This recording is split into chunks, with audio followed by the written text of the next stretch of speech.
আসসালামু আলাইকুম। আজ শনিবার ৬ আশ্বিন ১৭ রবিউল আউয়াল ২১শে সেপ্টেম্বর। বাংলাদেশ বেতার রাজশাহী স্থানীয় সংবাদ পড়ছি আব্দুর রহমান মাসুম। অন্তর্বর্তী সরকারের প্রধান উপদেষ্টা নোবেল বিজয়ী অর্থনীতিবিদ অধ্যাপক ড মোহাম্মদ ইউনূস আগামী ২৭শে সেপ্টেম্বর জাতিসংঘ সাধারণ পরিষদের ৭৯তম অধিবেশনে বক্তব্য রাখবেন। সেখানে তিনি দেশে জুলাই আগস্টে সংঘটিত বৈষম্য বিরোধী ছাত্র আন্দোলনের প্রেক্ষাপট এবং ছাত্র জনতার গণ অভ্যুত্থানের বীরত্বগাথা তুলে ধরে রাজনৈতিক পট পরিবর্তনের পর রাষ্ট্র মেরামতের জন্য অন্তর্বর্তী সরকার গৃহীত সংস্কার কার্যক্রম বিশ্ববাসীর সামনে উপস্থাপন করবেন। ছাত্র জনতার তীব্র আন্দোলনের মুখে গত ৫ই আগস্ট শেখ হাসিনা পদত্যাগ করে ভারতে পালিয়ে যান। নোবেল বিজয়ী ড মোহাম্মদ ইউনূসকে অন্তর্বর্তী সরকারের প্রধান উপদেষ্টা হওয়ার প্রস্তাব দেয়া হলে তিনি তা গ্রহণ করেন। ৮ই আগস্ট তিনি দায়িত্ব নেন।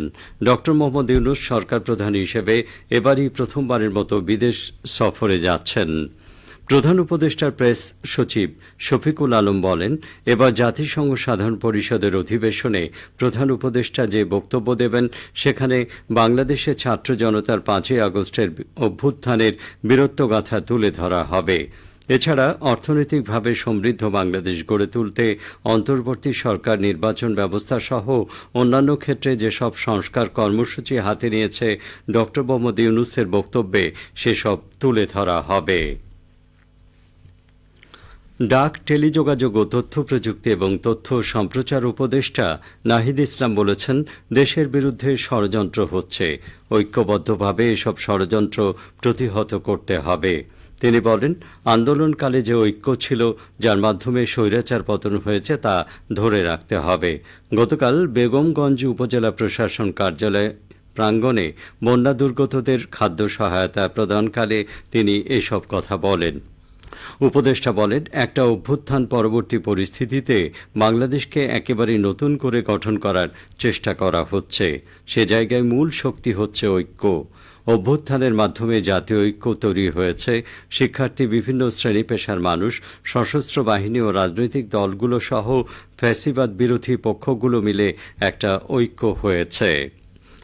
তিনি বলেন, বাংলাদেশে যাতে আর কখনো কেউ স্বৈরাচারী হয়ে উঠতে না পারে এমন একটি বাংলাদেশ গড়তে হবে। ন্যায় বিচারের বাংলাদেশ গড়তে কাজ করা হচ্ছে। সে ঐক্যে ফাটল ধরাতে নানা ধরনের ষড়যন্ত্র চলছে, তাই সবাইকে সতর্ক থাকতে হবে। আন্তর্জাতিক সর্পদংশন সচেতনতা দিবস ২০২৪ উপলক্ষে অনলাইনে সেমিনার ও আলোচনা সভা অনুষ্ঠিত হয়েছে। গতকাল রাজশাহী নগরীতে বাংলাদেশ জীববৈচিত্র্য সংরক্ষণ ফেডারেশন সর্পদংশন প্রতিরোধে করণীয় শীর্ষক এই সেমিনারের আয়োজন করে। সেমিনারে মুখ্য আলোচক ছিলেন বন্যপ্রাণী জীববিজ্ঞানী আবু সাইদ এবং বন্যপ্রাণী গবেষক উদ্ধার বিশেষজ্ঞ আদনান আজাদ। তারা সেমিনারে বাংলাদেশে বিষধর ও নির্বিষ সর্পের ছবিসহ পরিচিতি ও প্রজাতি সমূহ, বিগত ৩ বছরে সাপে কাটা রোগীর সংখ্যা ও পরিসংখ্যান, সর্প কখন এবং কেন মানুষকে কামড়ায়, অ্যান্টিভেনমের ব্যবহারের কার্যকারিতা এবং সর্পদংশনের প্রতিরোধ ও সচেতনতা বিষয়ে আলোকপাত করেন। তারা পরিবেশের জন্য উপকারী প্রজাতির সর্প হত্যা না করে উদ্ধার ও অপমুক্তকরণ বিষয়ে গুরুত্ব আরোপ করেন।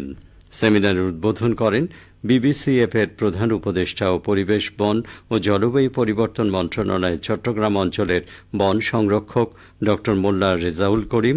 সঞ্চালক ছিলেন বাংলাদেশ জীববৈচিত্র্য সংরক্ষণ ফেডারেশনের সাধারণ সম্পাদক প্রকৌশলী জুনায়েদ আহমেদ।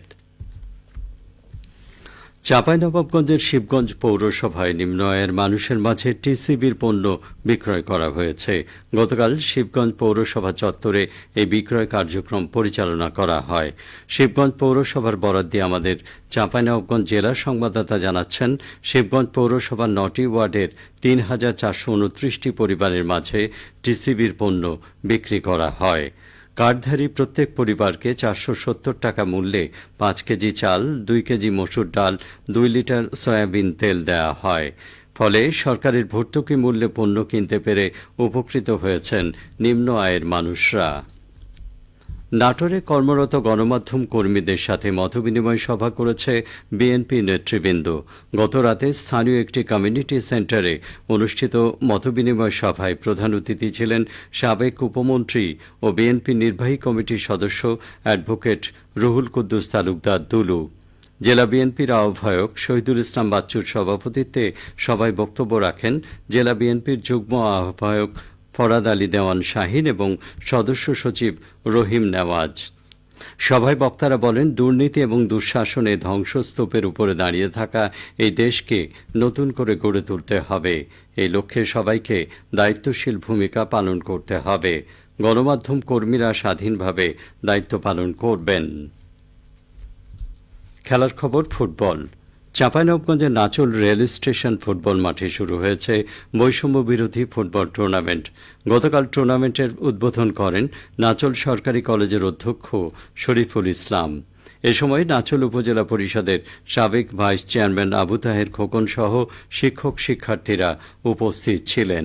উদ্বোধনী খেলায় লাভলি রিয়েল এস্টেট দল 2-1 গোলে মল্লিকপুর ডন ফুটবল ক্লাবকে পরাজিত করে। নাচলের শ্যামলী সংঘ আয়োজিত টুর্নামেন্টে মোট 16টি দল অংশ নিচ্ছে। সবশেষে আবহাওয়া।